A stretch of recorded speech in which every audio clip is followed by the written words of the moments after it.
Olá, boa tarde a todos, sejam todos muito bem-vindos nesta segunda-feira, dia 24 de maio, para mais umas reflexões sobre saúde mental na ótica espírita.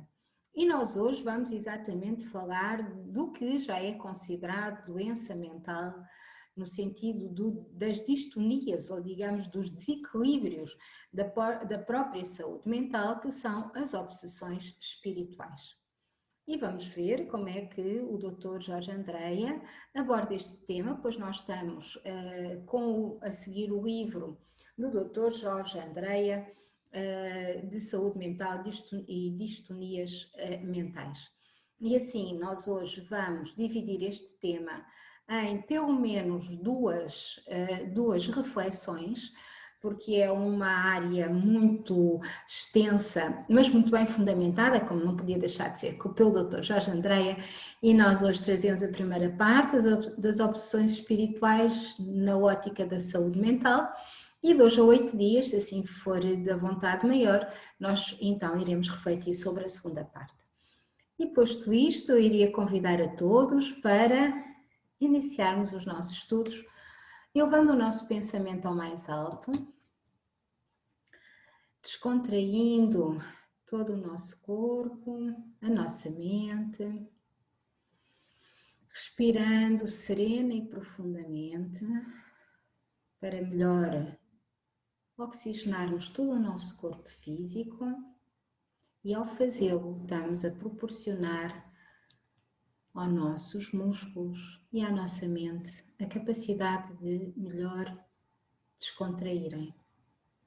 E vamos visualizar, ao inspirarmos, que pelo nosso nariz, pelas nossas narinas, vai entrando o prana, o fluido cósmico universal, o plasma divino, lindo, puro, maravilhoso, e ao expirarmos, estamos a libertar do nosso organismo tudo aquilo que não lhe pertence e que não lhe faz falta. E assim inspiramos e expiramos tranquilamente. E assim levamos o nosso pensamento ao nosso amado Mestre Jesus. Pedimos então a orientação e a proteção do nosso Pai Criador, o nosso amado Pai Criador, Senhor de todas as coisas, princípio de tudo, a quem nos habituamos a chamar Deus, para nos proteger, para nos orientar, para nos encaminhar nestes estudos, nestas reflexões, para ficar em casa de cada um de nós, harmonizando-nos, tranquilizando-nos e ajudando-nos a elevarmos o nosso pensamento ao seu Filho amado, Jesus. Amado Mestre Jesus, aqui nos encontramos por Tua vontade para mais umas reflexões sobre saúde mental. Um problema que Tu sabes nos tempos que vivemos tanto perturba os homens. E a Ti pedimos que nos ajudes nestas reflexões, que nos prepares a mente e o espírito e nos ajudes para que a nossa consciência já possa ter a capacidade de entender o propósito e compreender as consequências, assim como as causas de todos os desequilíbrios. Amado Mestre Jesus, em extensão pedimos por todos aqueles que, sem vos conhecerem,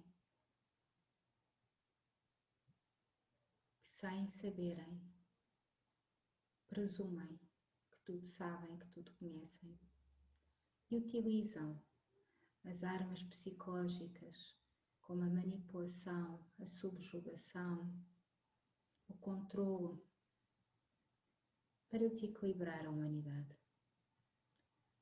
Que esta nossa prece possa ser para eles também, que eles possam ser agraciados com o Teu manto de misericórdia, a bem de toda a humanidade. E assim te pedimos, amado Mestre, que fiques connosco, fiques no nosso coração, na nossa mente, no nosso espírito. E fiques na casa de cada um de nós, envolvendo-nos a todos com o teu manto maravilhoso de misericórdia. E que assim seja. E assim, queridos companheiros, vamos dar início a mais estas reflexões sobre saúde mental, numa ótica que a humanidade ainda resiste, que é a componente espiritual. Como nós sempre dizemos, nós somos essencialmente espíritos, não é? E parece-nos a nós, que já vamos estudando estas matérias, muito estranho que os homens não aceitem o princípio de todas as coisas e a essência divina que todos somos. Não é pelo facto de eles não quererem aceitar que deixam de ser. Eles são. O aceitar ou não aceitar depende da capacidade consciencial de cada um deles. Mas é facto que as obsessões espirituais têm um forte impacto na nossa saúde mental. Vamos ver como o Dr. Jorge Andreia aborda esta temática. E diz-nos ele, no seu capítulo 3º, o seguinte: a obsessão, como processo negativo, possui estruturação bem definida, obedecendo a intermináveis graduações com específica localização nas raízes do psiquismo. E nós que estamos a estudar a obsessão aos domingos, já sabemos que estas graduações têm a ver com a diferente tipologia da obsessão, não é? As obsessões ligeiras, as obsessões médias ou as obsessões profundas. E todas elas têm impactos diferentes no nosso psiquismo, ou seja, na nossa parte psicológica. Todos sofremos influência, porém daremos respaldo e sintonia com aqueles com quem nos afinizamos. Se nos encontramos em posição espiritual sadia, consequência de nossas sadias atitudes, teremos gratificações de equilíbrio e de discernimento. Se nossa posição se afasta das posições positivas, onde a ética praticamente prepondera, sofreremos as influências dos campos negativos. E o que é mais importante, na intensidade que nos afastamos do bem, pelas conotações das raízes pretéritas que traduzirão o grau de envolvimento. Isto nós também já refletimos e é sempre bom ouvirmos a opinião de quem está na área da ciência, como o Dr. Jorge Andreia, não é? Embora espírita. É muito importante nós termos aqui a opinião dele para nos reforçar aquilo que o codificador nos tem dito. Que se nós nos conseguirmos, o pensamento, transmutarmos as nossas vibrações de negativas a positivas, se nós formos continuando a caminhar por um caminho de uma ética, de um equilíbrio, de uma igualdade, de uma caridade para conosco e para com os outros, nós teremos uma saúde mental mais equilibrada, porque mais positiva e porque mais equilibrada também, não é? Mais harmoniosa, diremos. Senão, nós estamos a desequilibrar a nossa parte psicológica e estamos a sintonizar-nos com entidades igualmente desequilibradas. Consideremos também as atitudes pessoais do indivíduo, o seu momento evolutivo e a sua escolha no jogo do livre-arbítrio. Desse modo, anote a importância dos fatores do meio e a elaboração psíquica de superfície, ou seja, a zona física, que são absorvidas e influenciam a própria organização. Ou seja, para além de todo do nosso pensamento e do nosso pensamento ir atraindo por sintonia vibrações mais positivas ou mais negativas, isso também tem que ser levado em causa, não é?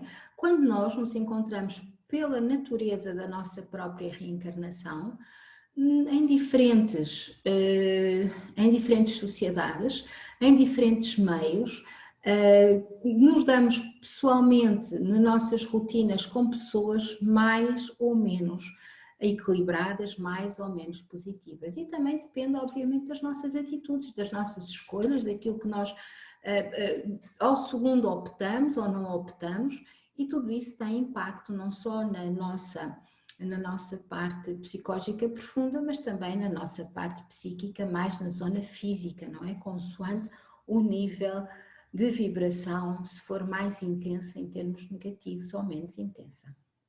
De tudo isso, podemos compreender que o processo obsessivo exige tempo, a fim de que haja fixação das negatividades nas raízes do espírito, daquele que no desenvolver das atitudes pouco recomendáveis abriu os campos da alma, permitindo a sintonia.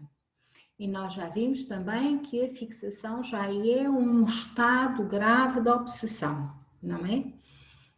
E que para chegarmos a uma fixação mental, nós, como ele aqui nos indica, demoramos tempo, não é? Porque não nos acautelamos exatamente com essas influências, não é? E persistimos nessas sintonias. Sob as influências psíquicas negativas, alguns apresentam reações leves e de mais fácil remoção. Outros, tantos, carregam por anos as suas inconsequências. Estes últimos, somente diante das dores advindas do processo, conseguem neutralizar em tempo específico as manifestações obsessivas. Cá temos nós, como eu dizia Emmanuel, a bendita dor. Ou seja, às vezes nós tanto persistimos nos nossos quadros mentais que entendemos serem corretos e perfeitos durante tantos anos, que acabamos por criar na nossa própria mente uma psicosfera negativa e que para conseguirmos sair desse ambiente psíquico, dessa psicosfera individual que criamos por nossas próprias escolhas durante muitos anos, precisamos de sofrer um tratamento de choque, diria eu, ou seja, ter um impacto negativo para que nós consigamos, através da dor, parar, olharmos para nós mesmos e entendermos que algo está realmente muito errado, como ele aqui nos diz. Os quadros de mais fácil remoção encontram suas raízes nas camadas periféricas do psiquismo, isto é, da faixa do perispírito até à zona do campo material, geralmente são respostas negativas mais fracas. Portanto, mais fracas foram as reações negativas. Lembremos que nós somos matéria física, corpo, temos o perispírito ligado ao corpo agora falhou-me o nome. Depois temos do perispírito, temos os diferentes corpos mentais e, portanto, a mais fraca é aquela que está ligada, duplo etéreo, lembrei-me, peço desculpa. Portanto, temos o corpo físico, a ligar o corpo físico ao perispírito, temos o duplo etéreo. Portanto, as mais fracas, não é? São aquelas que envolvem o perispírito e o corpo físico. Os casos mais críticos de duradouras reações e de difícil neutralização permitem asseverar que existem implantações negativas em plenas camadas espirituais, ou seja, dos outros corpos que revestem o espírito, né, os corpos mentais, aquelas que são envolvidas pelo corpo ou campo mental, portanto, implantações nos alicerces do espírito. Portanto, vejam que a obsessão é um caso muito sério, não é? Em termos de saúde mental. Implantações habitualmente representam muitos componentes sedimentados por várias gerações, isto é, ações maléficas foram desenvolvidas em várias vidas, em muitas oportunidades, daí a sua sedimentação nos arcanos da alma. Portanto, vejam que nós temos sempre a oportunidade divina de escolha das nossas atitudes, da nossa maneira de ser e de estar. E que essas oportunidades são por várias reencarnações dadas. E em várias reencarnações, seu espírito intenta no mesmo tipo de comportamentos, acaba por sedimentar, ou seja, solidificar, criar uma massa sedimentada, ou seja, uma massa que fica agarrada a um dos corpos mentais, que são os revestimentos da alma, e portanto eles funcionam como implantes, são implantações, é como se fossem implementados no próprio corpo mental, mas não são implementados por ninguém a não ser por nós mesmos. Outros há noutras situações que será de outra forma. Nestes que nós estamos aqui a falar, de acordo com a abordagem do Dr. Jorge Andreia, somos nós, com os nossos próprios comportamentos, com as nossas próprias opções, com as nossas próprias decisões, sempre dentro do mesmo quadro vibratório negativo e repetitivo, que ao longo das nossas reencarnações vamos criando estas sedimentações que se vão agarrando aos nossos corpos mentais. Nesta conjuntura, é fácil avaliar que a implantação de um processo obsessivo será variável e proporcional à intensidade da ação. Quanto maior for o desenvolvimento de uma ação negativa de resposta refletida nas reações kármicas de toda a ordem, tudo dentro de uma lei que se perde no infinito fenoménico das suas próprias reações, ou seja, quanto maior for a ação negativa, maior é o impacto nas nossas reações. E muitas vezes nós não conseguimos nem ter consciência durante as reencarnações posteriores do impacto dessa atitude. Tal o nível de intensidade com que ela se manifesta, não é? Por isso Kardec foi bem expressivo quando classificou as obsessões em 3 parâmetros. O primeiro, o mais leve, denominou obsessão simples. O segundo, como grau intermediário, a fascinação. E o mais avançado, como grave, não é? A subjugação ou a possessão.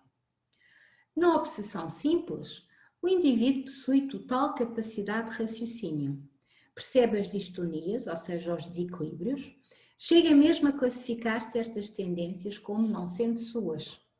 Havendo interesse pessoal, ao lado de orientações e conselhos, o indivíduo reage com certa facilidade, não é?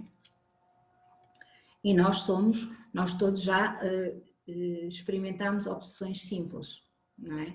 Todos nós já vivenciámos situações, ou por nossa escolha ou por influência de outros, mas a decisão é sempre nossa. Nós nos vimos numa situação destas, reconhecemos, ou seja, entendemos, como ele aqui diz, conseguimos racionalizar o problema e conseguimos perceber que as coisas não são nossas, que as influências existem e que nós temos que fazer qualquer coisa para retificar um desequilíbrio. E aqui estamos perante uma obsessão simples. O importante é que o agredido procure orientar-se dentro de uma ética sadia, onde o próprio comportamento possa refletir atos positivos na tela consciente. Nesta contingência, a doutrina espírita torna-se valiosa por fornecer elementos que possibilitam o conhecimento daquele que sofreu o pequeno desvio.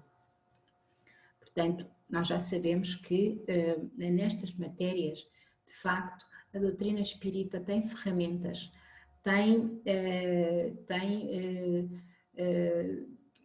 desenvolvida dentro de si, dentro da própria doutrina, uma panóplia de opções que em conjunto agem muito bem em termos da obsessão simples, mas que não seja a instrução e o estudo para melhor nos conhecermos a nós mesmos. Se as atitudes do ser passam a ser coerentes, ele mesmo consegue livrar-se das influências. E o que é mais importante, torna-se psicologicamente falando mais maduro. É como se fosse vacinado pela distonia temporária. Eu acho esta imagem muito bonita, não é? É como se fosse uma vacina. Nós acabamos por entender em nós aquilo que nos desequilibra, tornamos-nos mais maduros no sentido em que temos mais consciência daquilo que é realmente nosso e daquilo que não é, e mais facilmente identificamos aquilo que não é, não é? E portanto é quase como se tivéssemos levado uma vacina e ficámos imunizados a determinado tipo de situação. No caso de uma opção de segundo grau, que é o processo de fascinação, apesar do indivíduo raciocinar, ler e conhecer certas máximas qualitativas da vida, encontra-se com o bloco dos sentimentos fixados em determinadas ideias. O que é que isto quer dizer? Quer dizer que, embora nós possamos estar instruídos, saber destas verdades, e ter um conhecimento da vida já com uma certa capacidade de abrangência e de consciência, nós acabamos muitas vezes por fixar os nossos sentimentos em determinados padrões, em determinadas faixas e não sair deles. O ser somente enxerga o que lhe convém. A influência negativa em constante ação. Vejam bem, não é? Pessoas muito inflexíveis, pessoas de ideias muito fixas, pessoas muito resistentes a novas ideias, muito resistentes aos outros, muito resistentes ao bem, pessoas com muitos paradigmas, com muitas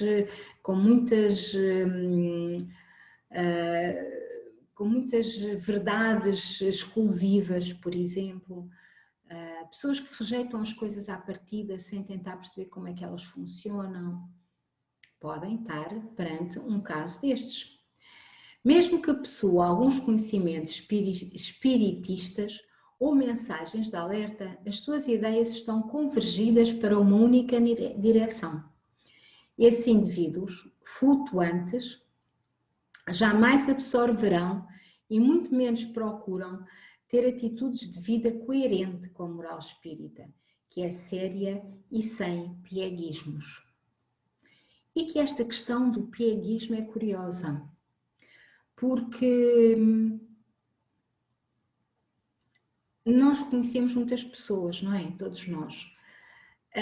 Mas aquelas que são espíritas, que estudam o espiritismo, que defendem ética e moral, uma ética e uma moral de harmonia e de equilíbrio, de respeito pelos outros, de caridade, sabem que nada é por acaso, ninguém é vítima de nada e que nós não devemos incomodar os outros com aquilo que nos incomoda a nós em exagero. Ou seja, que quando é necessário as coisas têm que ser faladas e que nós temos que procurar os outros, pedir ajuda, é um ato de humildade, ou que nós temos que desabafar com os outros, é um ato de humildade por um lado, pedido de ajuda e da parte de quem ouve de caridade, mas isso nada tem a ver com o que ele aqui diz pieguismo. Pieguismo são aquelas pessoas que estão sempre na mesma faixa de pensamento de vitimização, que estão sempre a queixar-se dos seus problemas, sempre o mesmo problema, sempre a mesma queixa, sempre o mesmo assunto e não abrem a outro assunto, não é? Independentemente de serem espíritas ou não, independentemente de estudarem estas matérias ou não. E portanto o pieguismo aqui tem a ver com isto, tem a ver com uma maneira de estar na vida em que a própria pessoa que tem esta atitude é o centro de todas as outras e a única coisa que faz em relação aos outros é falar sempre no mesmo assunto, no mesmo queixume, na mesma vitimização, na mesma incorrência, sempre. Atenção, porque podemos estar perante situações destas. Ficam flutuando na superfície e somente enxergam as suas sugestões emocionais, que na maioria das vezes não são próprias, e sim absorvidas de subtis influências negativas, vejam bem, não é? Todos os que carregam influências pretéritas e que não procuram corrigi-las em útil movimentação de trabalho, pode ser colhido nas malhas menos felizes das influenciações das irradiações espirituais em desalinho. Essas fixações, que dariam na maioria das vezes por elogios desmedidos, peço desculpa,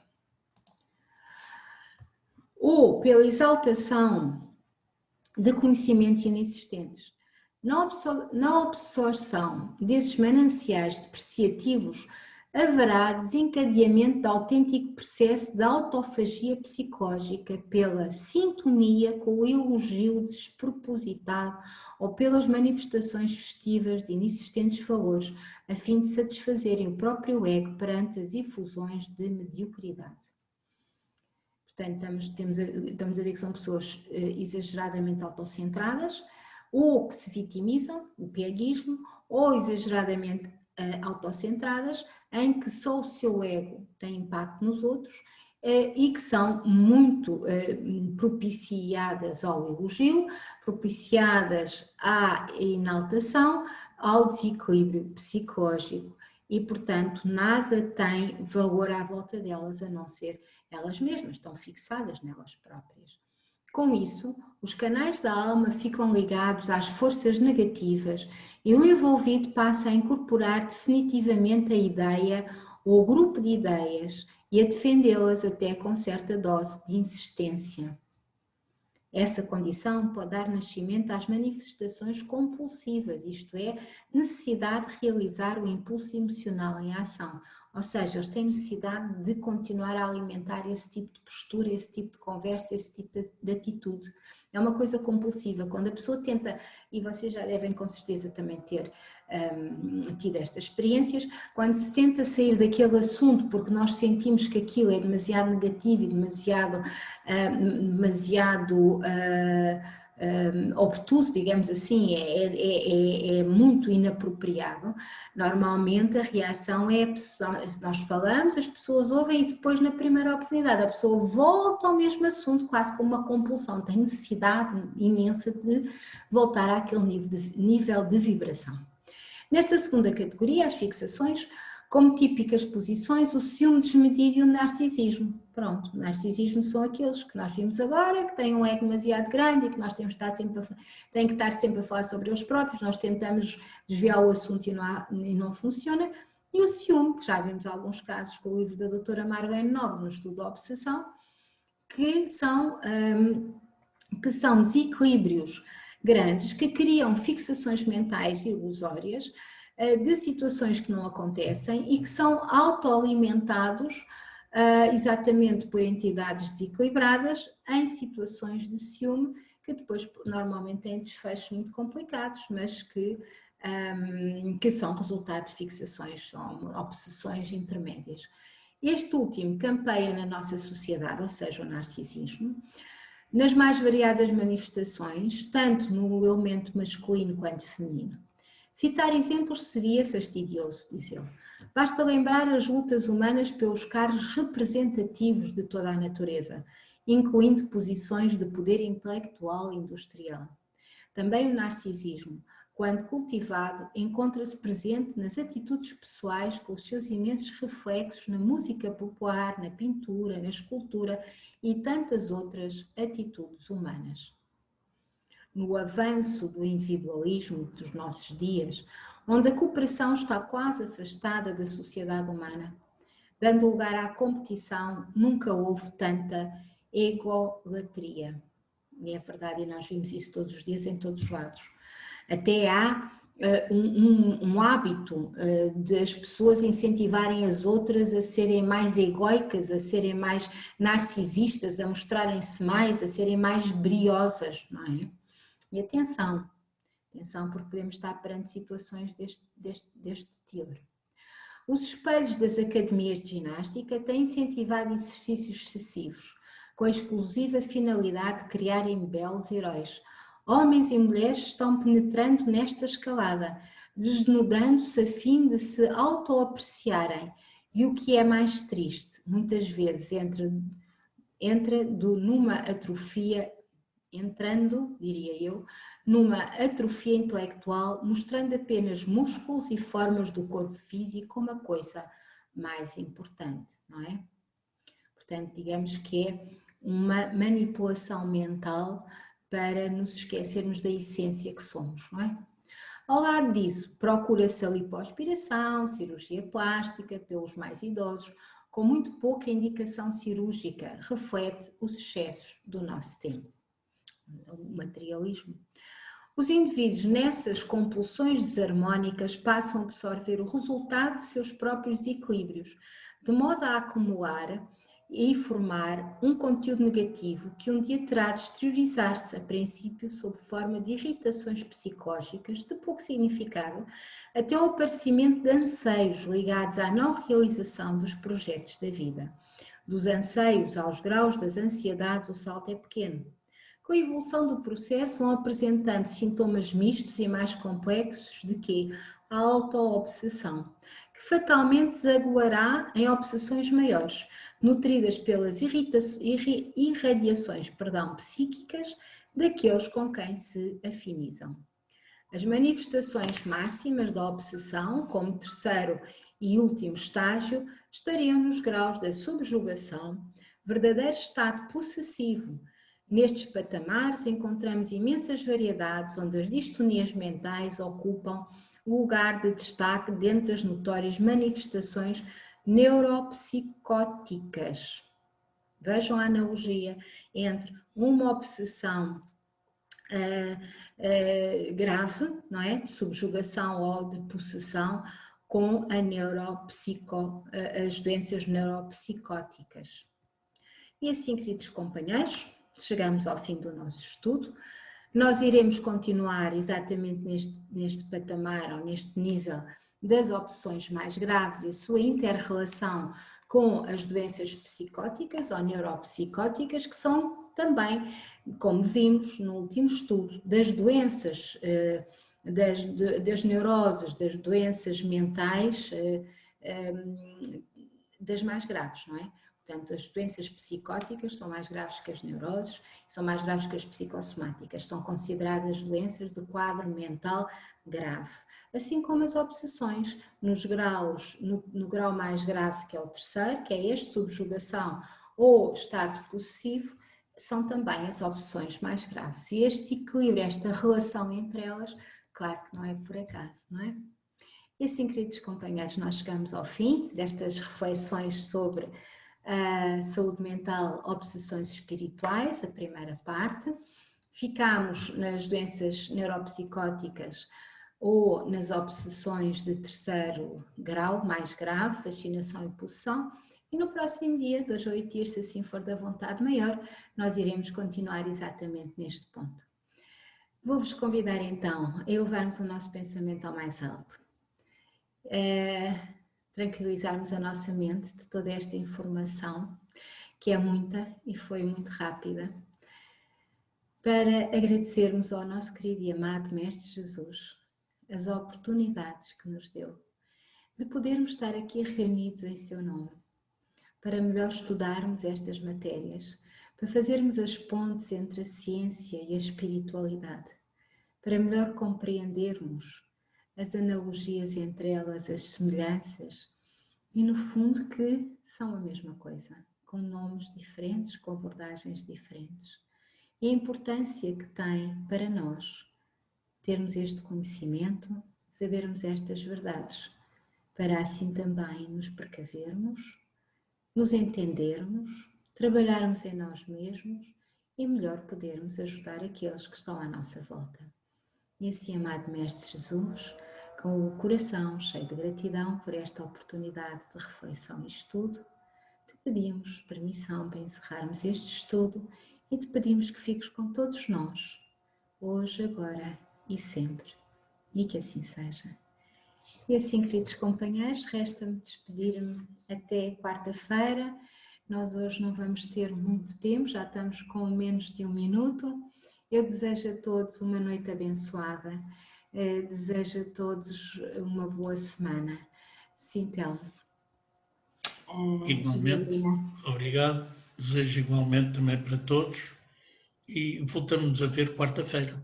Exatamente, até quarta-feira, Telmo. Até quarta-feira, Helena. Tudo bom para você. Até quarta. Muito obrigada. Obrigada. Tudo bom? Muito obrigada por Sim. esta boa lição a palestra, porque estava a ouvi-la e estava a explanar